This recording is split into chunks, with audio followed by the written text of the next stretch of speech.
Nongeye kubasuhuza mbifuriza kugira umugoroba mwiza mwese abateze amatwi ikiganiro Umuhoza. Ikiganiro tubagezaho buri wa kabiri saa 11 n'igice z'umugoroba. Ni ikiganiro mutegurirwa n'umuryango Urunana Development Communication na Radio 10 ku bufatanye na Minisiteri y'Ubuzima na Intra-Health International muri gahunda yitwa Ingobyi ku nkunga ya USAID.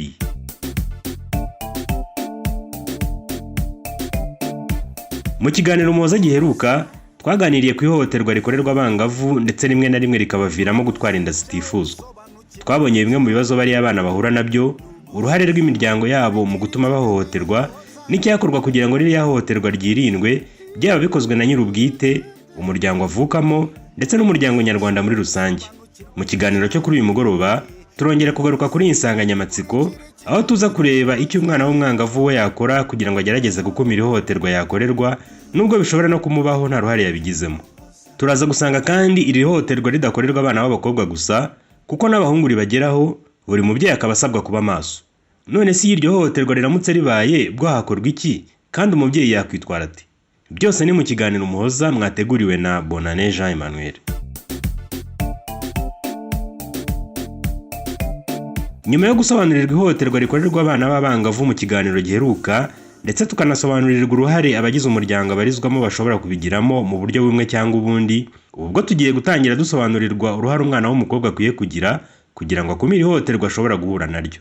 Madame Niyibizi Leah Liliane ni umukozi wa USAID Ingobyi Activity, akaba ashinzwe guhuza ibikorwa by'ubuzima na gahunda y'uburinganire n'ubwuzuzanye ndetse no kwita ku bahohotewe. Bafite uruhare rukomeye cyane. Abana bakeneye kwigishwa ko nabo ubwabo bagomba kurengera ubuzima bwabo.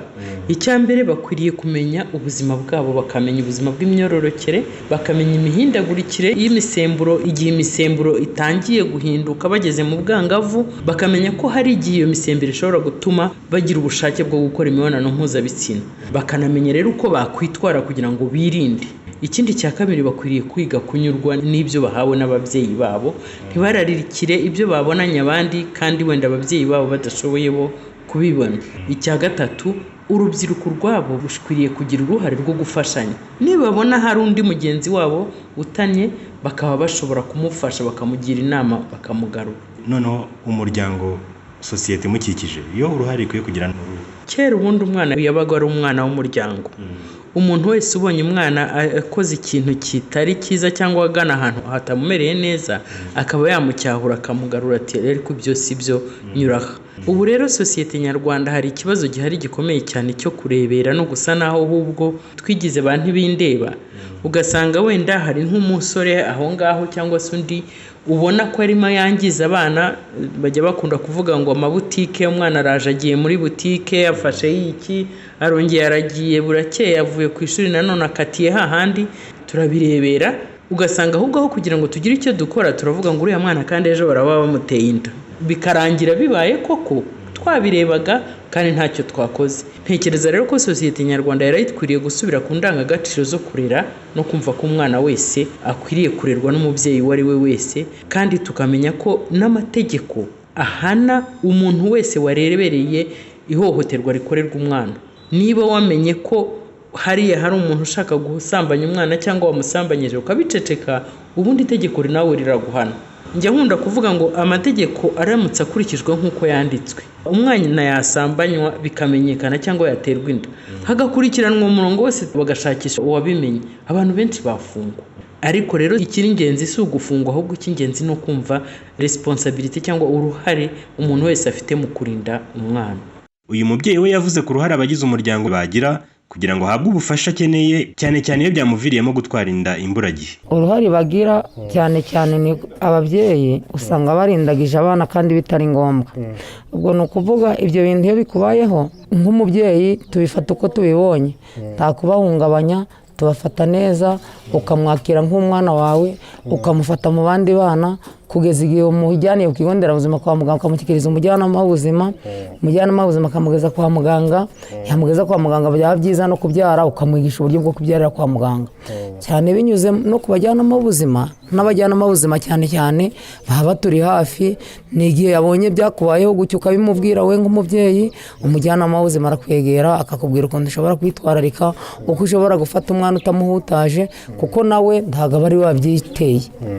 Uruhare ababyeyi bagira kugira ngo iki kibazo kibeho n'uruhe? hari igihe bataganiriza abana mbere y'igihe nyine agakura atazi ubuzima bwe, n'umusore yamwoshya cyangwa undi mugabo runaka agahita afata ibyo amubwiye ababyeyi bataramubwije ukuri mbere y'igihe.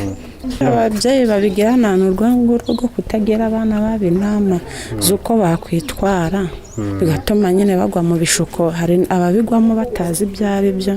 Kenshi dutekereza ko ihohoterwa rikorerwa abana bari munsi y'imyaka 18 rireba abana b'abakobwa gusa, nubwo atari ko bimeze. Aha Madame Niyibizi Leya Liliane yagiriye inama ababyeyi bose. Tujya twibwira ko ari abana b'abakobwa bashobora gusambanywa gusa, ariko imibare iranabigaragaza. Hari imibare y'abana b'abahungu igaragara baba basambanyijwe. Abana b'abahungu rero hari igihe nabo basambanywa, bashobora gusambanywa n'abakobwa cyangwa se bakanasambanywa n'abahungu, kuko icyo kibazo rwose gisigaye kiriho kiragaragara. Ni ngombwa rero ko umubyeyi yita ku mwana uwo ari we wese, tukamukurikirana. Akenshi usanga abasambanya abana atari abantu bakure, ni abantu bari kumwe mu ngo, ni abakozi se, ni abantu bo mu miryango bari kumwe aho ngaho mu rugo. Ni nayo mpamvu rero umubyeyi wese akwiriye kugira uruhare rwo kuganiriza umwana we ku buryo icyamubaho cyose, uwagerageza kumukorera ikintu kibi uwo ari we wese yabasha kumubwira, tukabaganiriza, tukabajya tubabwira ko ibyo bintu binabaho bakabimenya, kuko iyo utabimubwiye, haje tekinoloji, baraza bakabereka telefone, bakabereka amashusho y'abakora ibyo bintu nk'ibyo ngibyo, akamuganisha kubikora nawe uwo mwana atazi ibyo ari byo, yumva nyine ari nk'imikino arimo. Abana b'abakobwa rero kimwe n'abana b'abahungu bose bashobora gusambanya.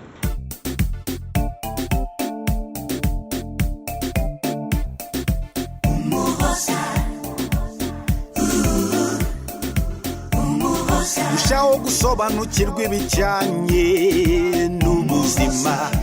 Ikaze nanone mwe mukomeje gutega amatwi ikiganiro Umuhoza. Ni ikiganiro mukurikira kuri Radio 10 buri wa kabiri saa 11:15 z'umugoroba. Ni mu kiganiro twibanze ku ihohoterwa rikorerwa abana b'abakobwa, by'umwihariko abangavu, ndetse rimwe na rimwe bikabaviramo gutwara inda batateganyije. Uyu munsi tukaba twibanze ku ruhare umwana w'umukobwa yagira kugira ngo nawe abe yakumira ihohoterwa ashobora guhura naryo, ndetse n'icyo abo mu muryango we bakora n'icyo bamufasha igihe yahuye n'icyo kibazo bikamuviramo gusama inda idateganyijwe. Bibaho ko umwana asambanywa maze bikamenyekana. N'icyo ubimenya akwiye kwihutira gukora? Niyibizi Leya Liliane wo mu mushinga USAID Ingobyi Activity aradusobanurira, maze nyuma ye ababyeyi twaganiriye batubwira uko umubyeyi w'uwo mwana akwiye kubyitwaramo. Uburyo bwa mbere bukwiriye igihe umuntu amaze kumenya ko hari umwana wasambanyijwe, icya mbere ni ukwihutira kumugeza kwa muganga. Birumvikana nyine mu kumenyesha ababyeyi be, ubimenya akabafasha kugira ngo umwana agezwe kwa muganga. Ibimenyetso bifatwa hakiri kare bitasibanganyijwe, nta gukarabya umwana cyangwa se kumuhindurira imyenda, ni ukumujyana uko kugira ngo bafate ibimenyetso. Ikindi kandi niba ari umwana w'umwangavu nyine bamufashe no kumurinda, ahabwa imiti imubuza gusama cyangwa se nimurinda kuba yandura indwara zandurira mu mibonano mpuzabitsina. Icya kabiri gikwiriye, ni byiza kumujyana kwa muganga, ariko inzego zose zikwiriye gufatanya kugira ngo wa muntu wamuhohoteye afatwe, bikamenyeshwa inzego z'ubuyobozi, agafatwa agashyikirizwa ubuyobozi kugira ngo akurikiranwe, barebe koko niba icyo cyanabaye, kuko wa mwana iyo bamujyanye kare biroroshye kugira ngo barebe niba icyo gikorwa cyabaye koko wa wundi ahanwa. Dusanga bari kugenda berekeza ku musozo, ariko ntabwo twagenda tutavuze kuri bariya abantu bakora ibyo bikorwa by'urukozasoni. Bo ni iki mubabwira? Ubutumwa bw'ingenzi dukwiriye guha abakora ibikorwa nka biriya byo gusambanya abana, icya mbere ni uko bakwiriye kumenya ko amategeko arahari kandi arabareba. Ikindi cya kabiri, abenshi ni abantu bubona bakuze, hari n'abafite ingo, bajye bishyira mu mwanya w'ababyeyi w'uwo mwana cyangwa bishyira mu mwanya w'uwo mwana, yibaza ari umwana we ukorewe ibyo ngibyo, ese yakumva bimumereye biti? Ahereye kuri aho ngaho yishyize mu mwanya w'uwo mwana cyangwa akamufata nk'aho ari umwana we, akabitekerezaho, icyo cyatuma wenda batekereza ko icyo byo barimo atari byo, bakareka kwangiza abana, kuko barangiza u Rwanda rw'ejo. Ntabwo nzi aho twaba tugana iki kibazo gikomeje gutya. Uriya mwana wasambanyijwe biramwangiza mu bwonko, ntabwo aba agishobora gukomeza kwiga neza, ntabwo aba agishobora kuzakomeza kubaho ubuzima bwiza. Kandi nanone gusambanya abana inshuro nyinshi bishobora gutuma wa mwana bimushora mu kwishora mu busambanyi kubera icyo gikorwa yakorewe. Noneho rero ba bana batwita imburagihe batewe inda n'ababasambanyije nabyo ni ikindi kibazo, kuko wa mwana ubuzima bwe buba buhagaze, ariko na wa wundi abyaye nawe imibereho iba ntayo, kubera ko ntawe ugira gikurikirana n'ababyeyi bamubyaye ntibaba bahari ngo bamwiteho bamuhe uburere bwiza. Numva rero icyambere nababwira mbere y'ujya kwangiza abana nibabanze batekereze. Ariko hari n'igihe usanga abana b'abakobwa atwaye iyo nda, umubyeyi yabimenya agatangira kumumerera nabi, akamwicisha inzara cyangwa se akamutoteza. Ese waba ari wo muti ukwiye?